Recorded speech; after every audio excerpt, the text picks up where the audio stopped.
We're so wrapped up in China's economic miracle that sometimes we can forget to look at its past. Breathed in mystery, blending history and legend. But in China, the past is all around us. Nowhere is the past more present than on the country's highest coastal mountain. It's mystical, magical,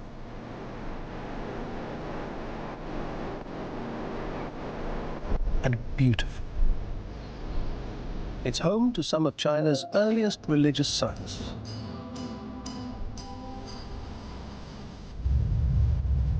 And it's a place that has always offered prosperity to those that live here.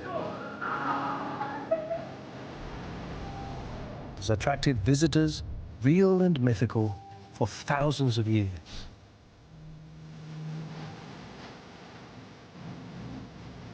If you come here, you can find every aspect of Chinese culture. And maybe you leave understanding the country a little better. It is called Lao Šan. And this is the story of this extraordinary mountain. In this episode, we see how the mystic landscapes of Lao Šan have inspired religion, artistic creation, and spiritual skills. How the mountain still throws up mysteries to this day.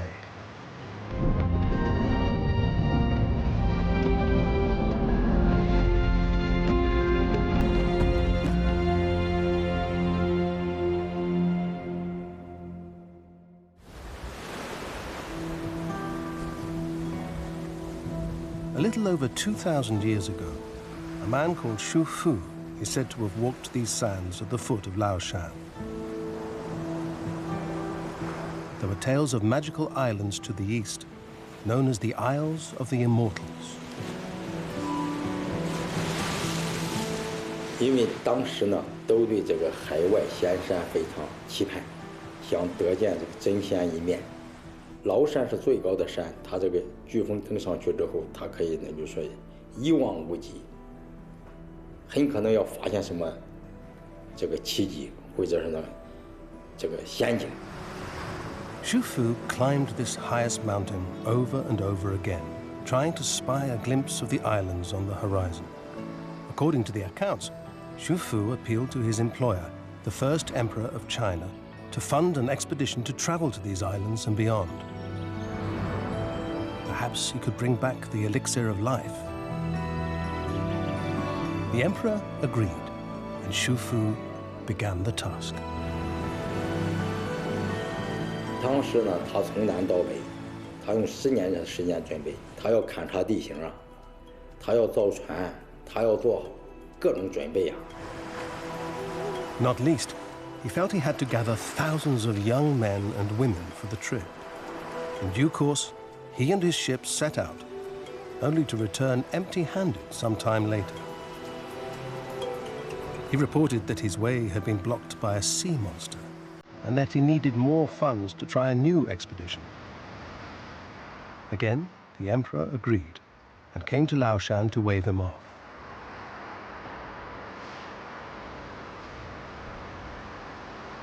Some have suggested Xu Fu was just conning the gullible emperor, getting his money for a fool's errand. Others think the emperor was far more canny.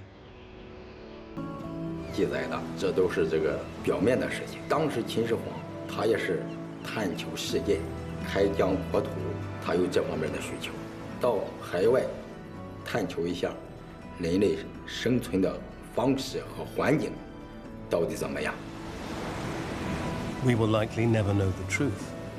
Xu Fu and his crew never returned to China from his second expedition, though some say he got as far as Japan and made a new life for himself there. Nowadays, instead of the emperor, thousands of tourists come to Laoshan every year. Many, if not most, are here to visit the biggest temple on this holy mountain, the Temple of Supreme Purity. It has large grounds, many courtyards and shrines to visit, and an industrious tourist can see a good portion in an afternoon.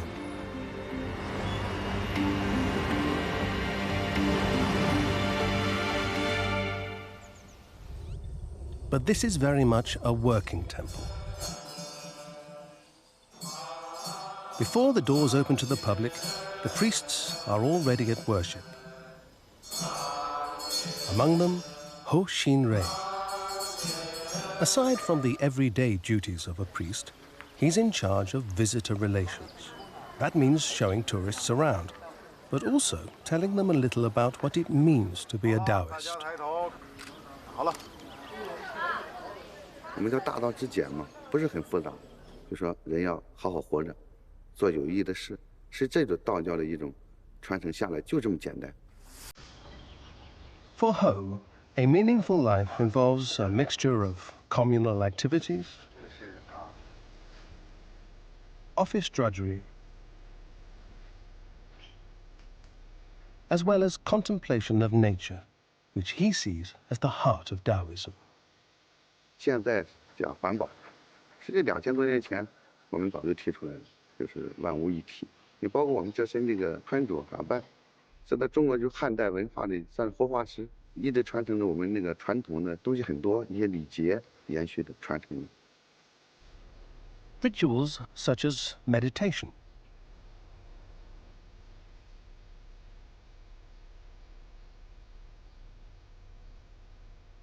the robes he wears would possibly be recognizable to one of the earliest Taoists to come to Laoshan.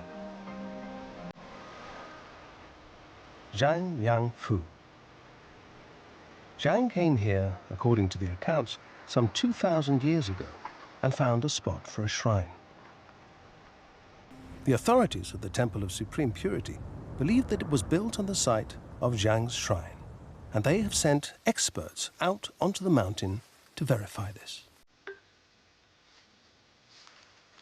Yang Guang is a young man, but he is well versed in ancient knowledge, the kind of learning that Zhang would have used.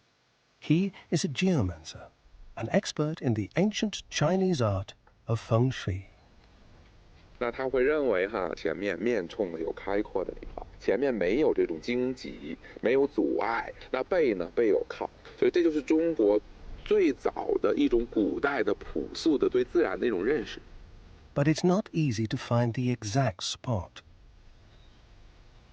Laoshan is as much a range of mountains as a single peak, running nearly 90 kilometers along the coast. There are a lot of possible places to site a shrine. 它跟心理学的作用是有很大联系和关系的，大概也三面环山一面面海。那实际上这个的一个基本准则是这样。But even with these indications, he can't conclusively say that Zhang chose the site of the temple today. Closer to the temple is Liu Qinghua. He is a dendrologist from the local agricultural university.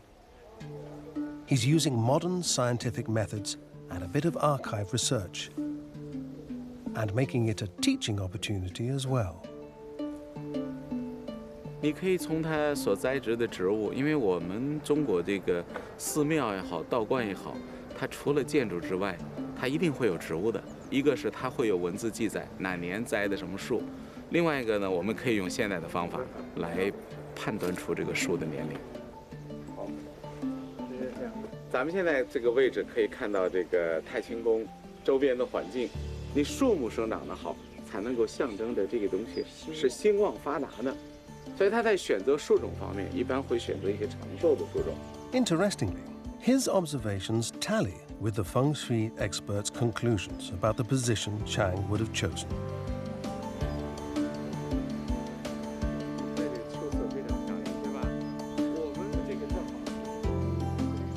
那么太清宫这个位置，周边呢三面环山，有9座山头环绕着这个地方，只有南边是面向大海。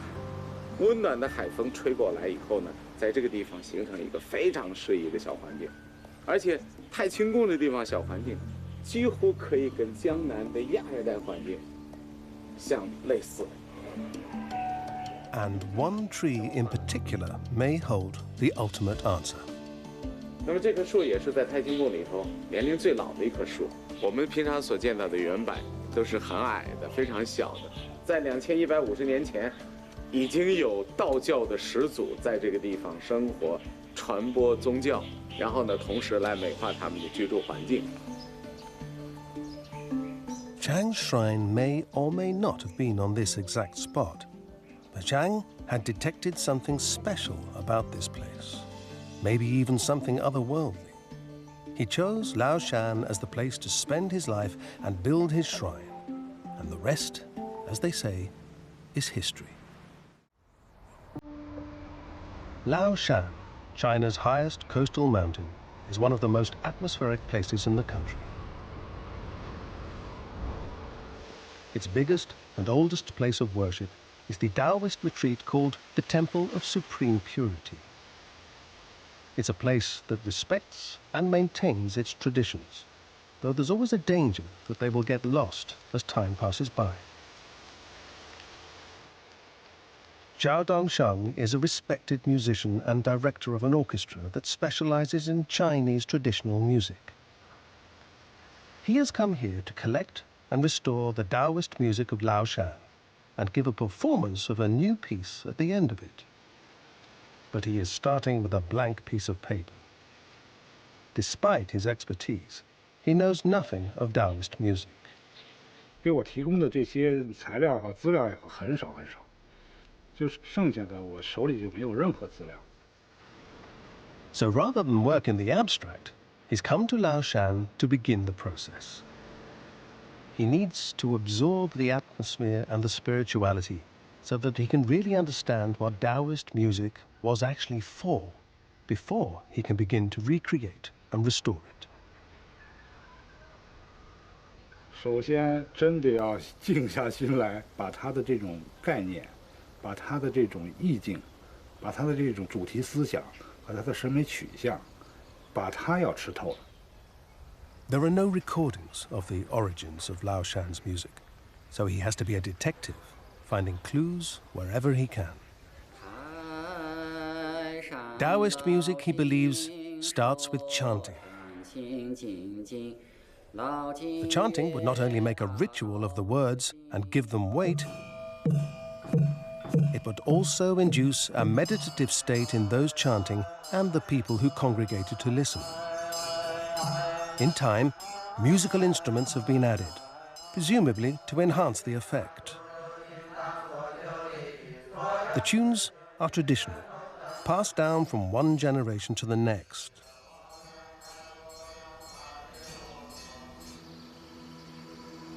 But Lao Šan has not been insulated from the world outside. Its fame has brought Taoists from right across China over the last 2 millennia, and they would bring their own kinds of music with them.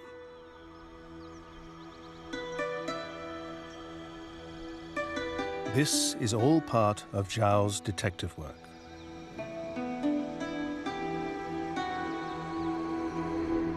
One story dates back to the very end of the Ming dynasty. In 1644, an army of peasant rebels reached Beijing and took the capital. The emperor hanged himself, and the courtiers fled. 2 of his concubines ended up at Lao Šan, where they became Taoist nuns. As concubines, though, they brought their music with them. Perhaps it was nostalgia for their glory days. Perhaps simply some entertainment and a style familiar to them. Either way, their music from the emperor's court was heard on Lao Šan, and it entered into the music of the Taoists here. Zhao can detect their influence in the music he has heard at the temple. 他那个一上来，当当来当哩当当当当哩来滴当当当当来滴当，像这种东西，那是标准的宫廷音乐，而且是标准的中国礼乐。 For Zhao, this is something like time travel. He sees how the music has been formed and developed, but more work is required. He needs to feel the meaning behind the notes and bring that into the piece he writes. 主题思想呢，他是追求这种虚无、清净、出世，他是追求这个样子的，是跟他的道教整体的这个教义是相符的。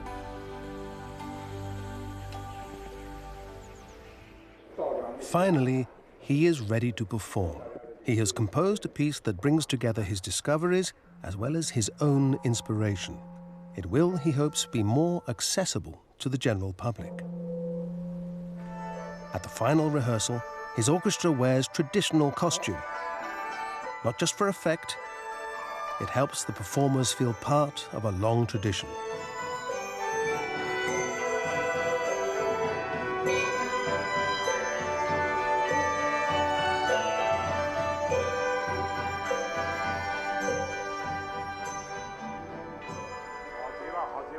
For Zhao, it's been a worthwhile journey. 我觉得做这个事情可能要比远远超过做一个晚会啊，或者做台平常这种音乐会啊。它就是心灵去体会这种东西给你带来的这种冲击也好，给你带来的这种深思也好，还有这种心灵的碰撞也好，它是以这种方式出现的。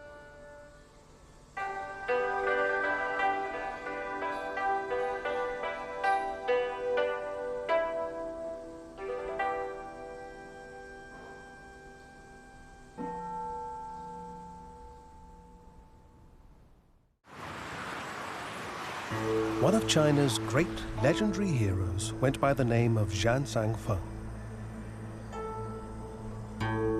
A Taoist priest, his origins are lost in the mists of time, and his story even has him living for several hundred years. He is credited with inventing the internal style of Kung Fu. This style emphasizes the spiritual side of martial arts, and developed into the form we know today as Tai Chi, which is not so much a fighting skill as a way of bringing mind, body, and spirit into harmony. Given that Lao Shan is one of China's most spiritual places, it's not surprising that the legends have Zhan Sangfeng visiting the mountain 3 times to bring his learning to the Taoist communities here. Of course, he would have taken time to commune with the bountiful nature on offer here too.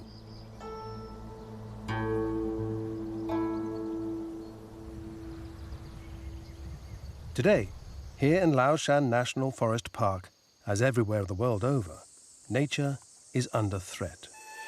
So forest rangers go out on patrol every day. Their job is to protect the environment from harm, including from the many visitors to the area, and also to ensure that those visitors are safe and that there are no hidden dangers lurking in the undergrowth. One such ranger is Quang Ru Hu. Most of his time is spent caring for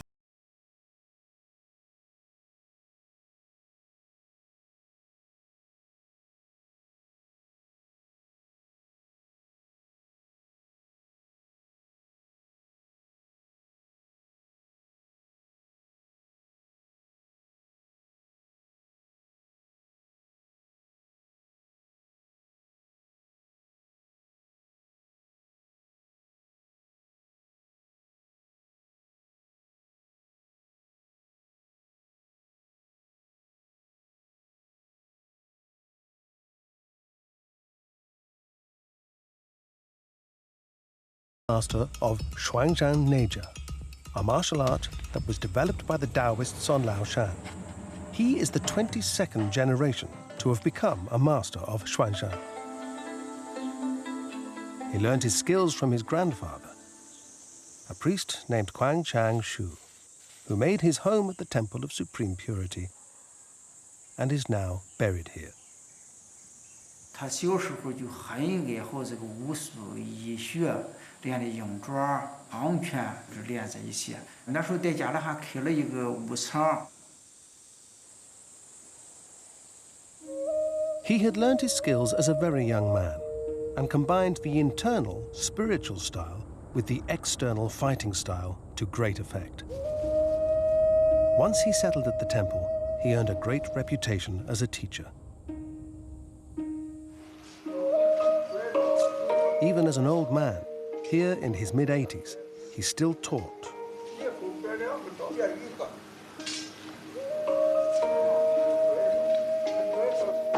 Quang spent years learning from his grandfather and looking after him at the temple as he grew old.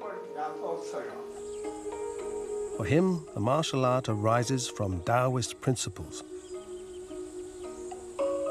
Learn its skills, and you will also understand the philosophy better.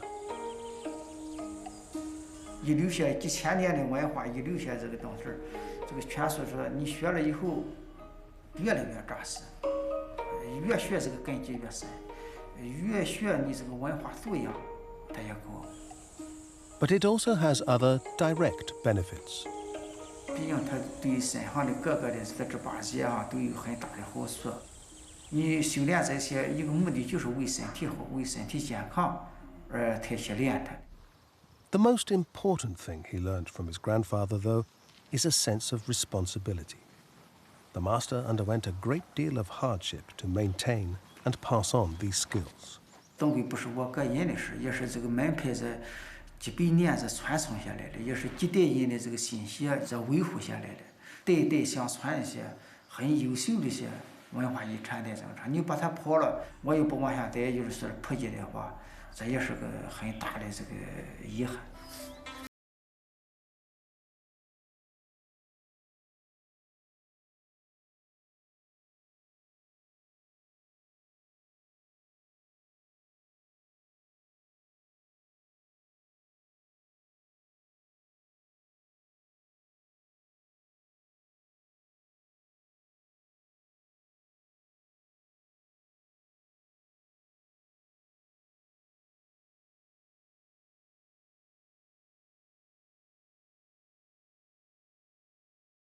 A healthy lifestyle with exercise and providing companionship, but also Quang believes improving their character. 但是这个饮品。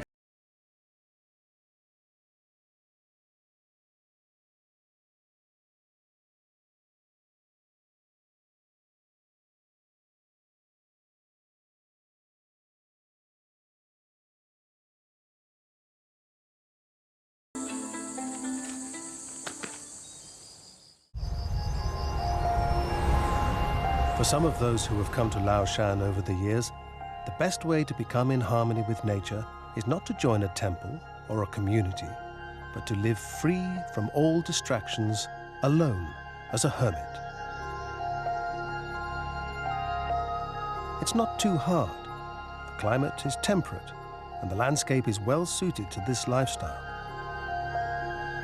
The mountainside offers plenty of caves and grottos for the hermits to find shelter and to meditate.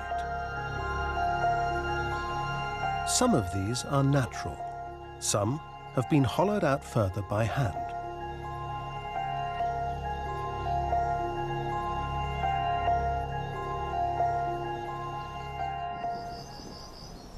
It's not just hermits that are drawn by the rock formations. Lao Shan is also a paradise for geologists.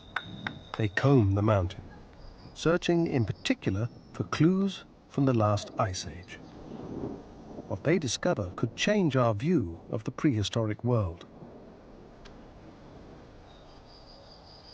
The shape of the mountain itself has been defined by ice, encroaching and receding, scraping out hollows and shifting rocks. 大概1亿5千万年以来，不断的这个隆升，老山都是被冰层所覆盖。 Professor Zhao Songling has spent more than 10 years researching quaternary glaciation on Laoshan. This is the major cold period that started around 2.5 million years ago and includes the last ice age. His work will help us understand why Laoshan looks the way it does, but also give some more detail into how the world's climate changed in prehistoric times, which in turn could tell us something about ourselves. 我们国家的环境变化，人类的变迁，这个演化都有关系。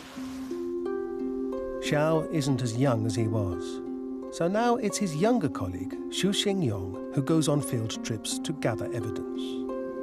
Laoshan is at the very edge of the area that the ice might have reached. So proving that the glaciers got here would suggest that the planet was colder than previously thought, and humans might not have survived here. 这个冰丘呢，大约有1000多个在崂山顶部，并且呢，有的比这还要大得多。大家看一下这个内壁呢，反倒是更大一点，口小肚大，这也是冰丘呢一个典型特征之一。As the glacial ice melted, stones would be washed around and around, grinding out these holes. The team has often found these stones near to the holes, made into balls by the grinding process. All clear signs of glaciers. Exactly when these features were formed still remains to be proved. But if, as Professor Zhao believes, they turn out to be from the most recent ice age, the implications are enormous.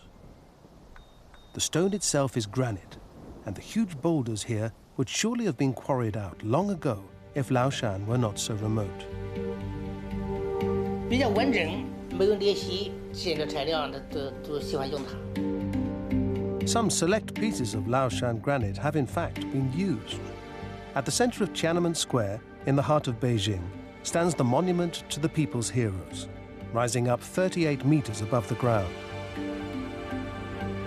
A single slab of Laoshan granite weighing some 60 tons bears an inscription from Chairman Mao.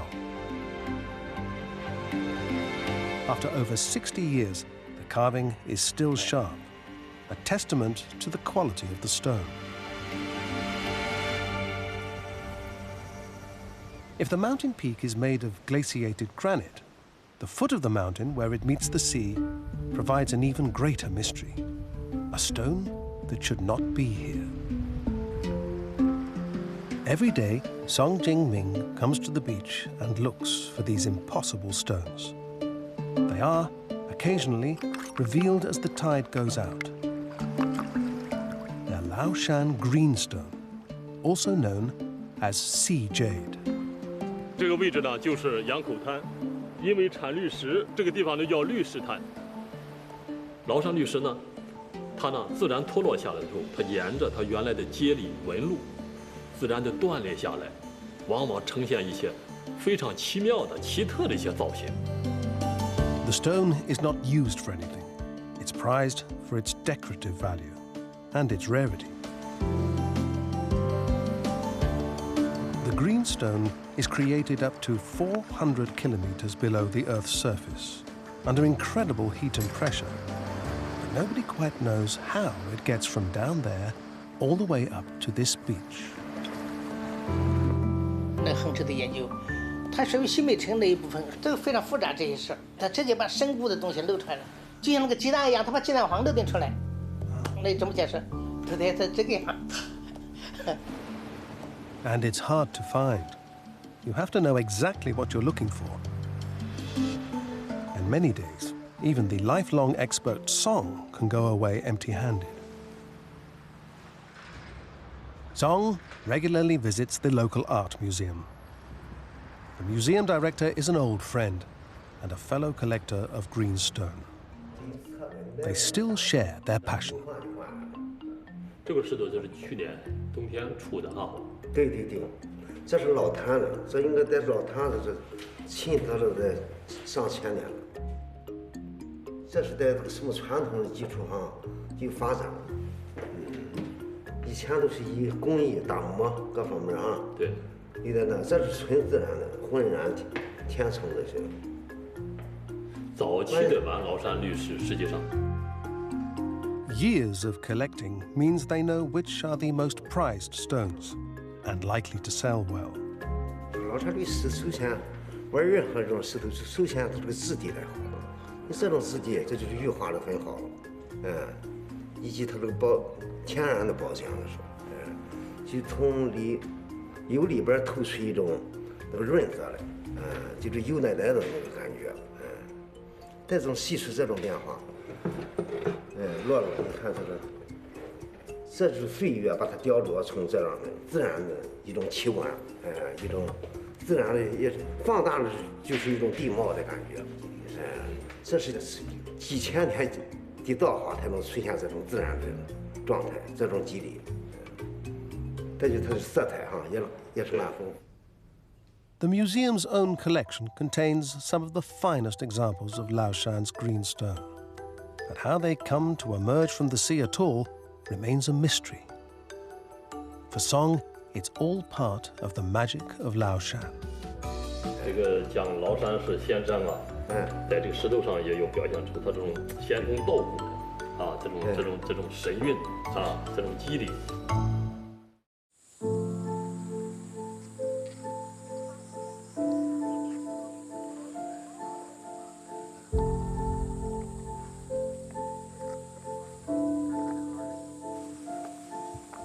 When Buddhist monk Shi Miaolian seeks calm, he sets out from his temple and climbs up the slopes of China's largest coastal mountain, Lao Shan. His destination is one of the mountain's many caves. It's known as the Narayana Cave, and, according to legend, it was the setting for one of Buddhism's most important events. Nearly 2,000 years ago, not long after Buddhism first arrived in China, one of the religion's earliest devotees came to this spot to meditate. After much time and dedication, he achieved Buddhahood. With his powers, he knocked a hole in the ceiling so he could ascend to heaven. For a long time, Shi thought this was no more than a charming legend. But he has done plenty of research and found mention of Lao Shan in some of the ancient scriptures, and this has changed his mind. For him, Lao Shan is one of the holiest places in China. 四大佛教名山都是四大菩萨发现的地方，而崂山是成佛的地方。崂山不简单了，它是佛发现的地方，所以这个地方都成了一个向往的地方。 都会到这里来膜拜、来参观、游览。 A wandering monk named Han Shan, at the end of the 16th century, also read about Lao Shan in scripture and made the long pilgrimage to this remote spot. Behind it lay the mountains, he wrote in his autobiography. In front of it, the great ocean. The valley was so strange and uniquely beautiful that it seemed to belong to another world. I liked its isolation. I liked the prospects of being undisturbed, and so I decided to stay there. At first, he lived on a mat under a tree, until someone built him a hut as a shelter where he lived for a year.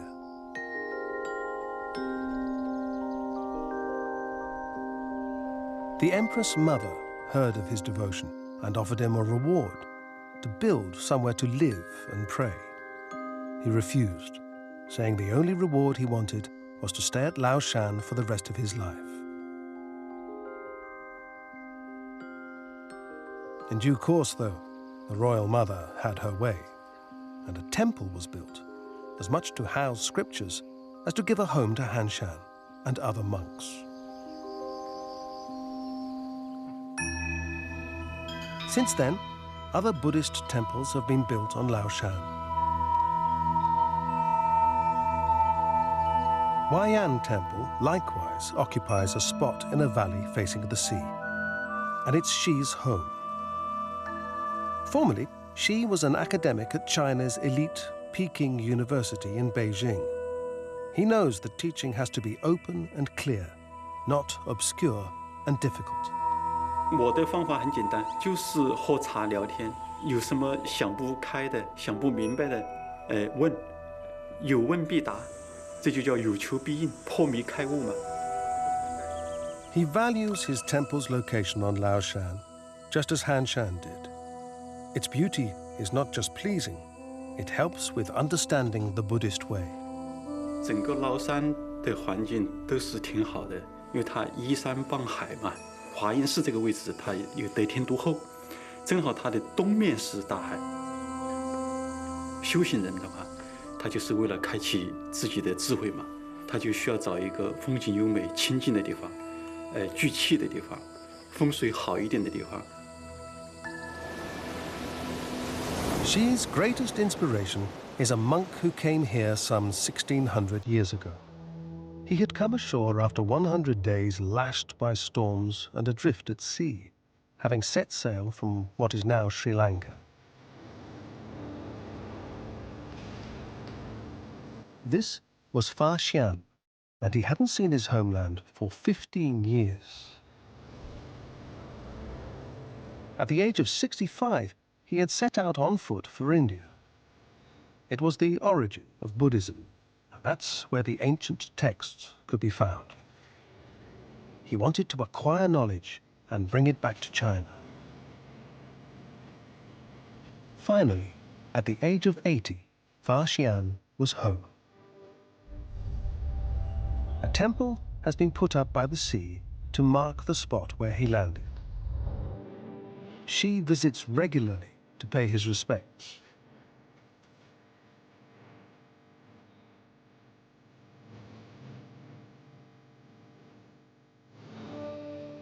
It was a lucky chance that brought Fa Xian to Laoshan, a place known for its calm.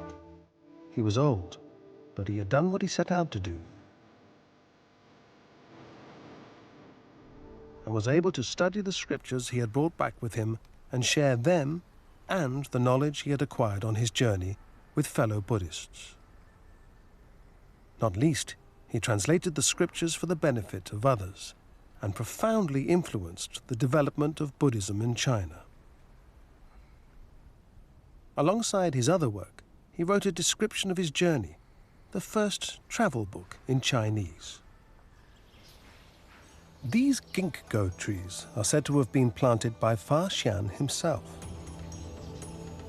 and the temple has been kept as it was built up in his day.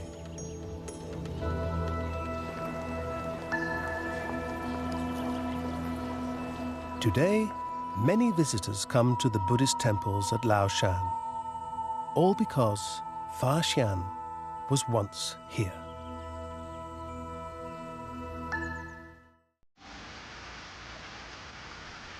It's a rainy day at Qingdao Airport, the main entry point for long-distance travelers to Laoshan.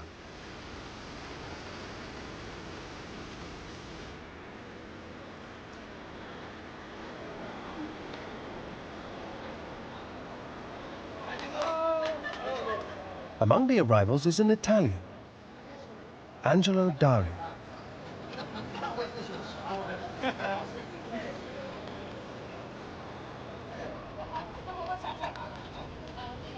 Over the years, he has developed a strong connection to Lao Shan and to his teacher, who lives here, Chen Leping.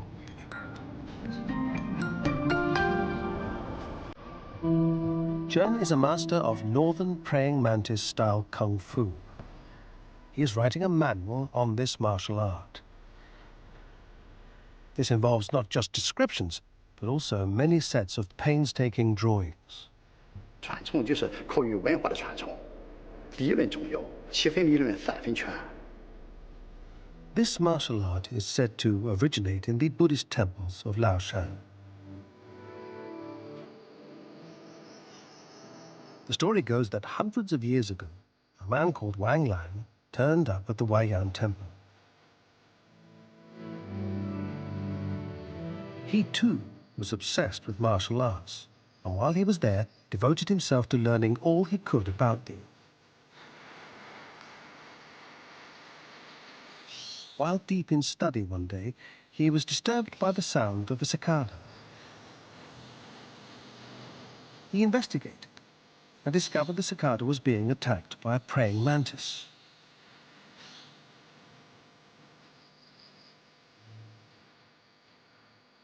He was impressed by the way the mantis snapped into attack. It occurred to him that people had much to learn from this small insect, and so he developed a form of fighting kung fu based on its movements.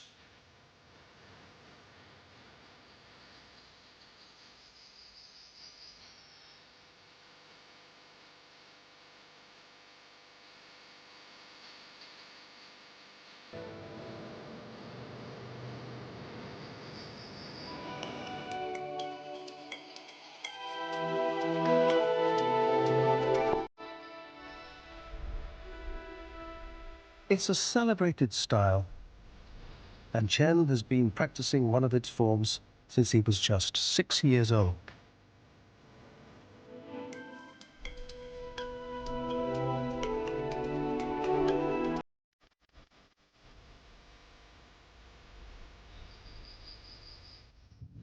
Chen was already a budding master when, across the world, young Angelo became obsessed with Kung Fu films. It developed into a passion, and he learnt new moves wherever he could. Northern praying mantis struck him as particularly elegant, and he made a pilgrimage to Lao Šan to visit Chen. But the visit didn't go exactly as planned. 他说在香港练了40套路，他觉得他套路很多，非常威风。他练完了以后40套路，我说安吉路，我不想要你，为什么？他不乐意了，那个意思人都想抢我，我说谁愿意抢你抢你？我说你练得不好。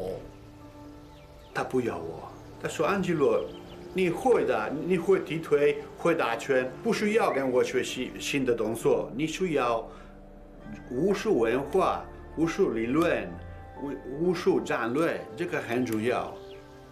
我说你要想真正的学中国拳、学中国话，我说你没学中国话，你跟谁学的都是假的。我说，在我的城市我给了没有一个汉语的学校，不能教。我在意大利买了一本词典，有时间的时候我常常学习。弱、debole、硬、duro、软、morbido。是这样的，天天每天5个汉字，6个月以后。 我再来青岛，我说师傅，我在这里，说啊，你会说汉语。Angelo had proved himself to his master. Chen became his teacher, but it took another 10 years for this to become official. 07年我是他的入门徒弟，在他的家里住，螳螂拳的提高很快。现在我跟他好像我们是亲戚，他是我的爸爸。 Angelo has since become a master in his own right. He has brought northern praying mantis kung fu to Italy and has taught over 300 devotees already. 在意大利，现在我有11个武馆，11个城市，每个城市有我的徒弟当教练。在中国，我们知道有很多螳螂拳的流派，但是螳螂拳只是一个。 都应该是一起，因为是一个家，一个书，别的一个书很多字。As is the way with martial arts, learning never stops. Angelo makes sure to return to visit his teacher and friend every year. Chen gathers all his disciples together at this time, young and old, to reaffirm their devotion to their skill.